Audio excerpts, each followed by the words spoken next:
তো আসলে রাসূল পাক সাল্লাল্লাহু আলাইহি ওয়াসাল্লাম এর নির্দেশ মোতাবেক ওলি আল্লাহরা তার আদর্শের ঝান্ডা বহন করে আসছেন সারা পৃথিবীতে, বিশ্বব্যাপী।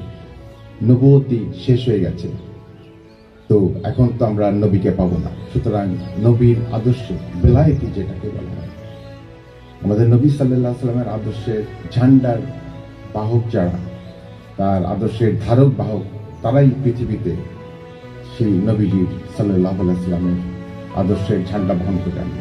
সেটারই ধারাবাহিকতা অনুযায়ী আজকে এই খাজা মোজাম্মেল হক রহমাতুল্লাহ ফাউন্ডেশনের পক্ষ থেকে আপনাদেরকে চিকিৎসা সেবা দেওয়া হচ্ছে।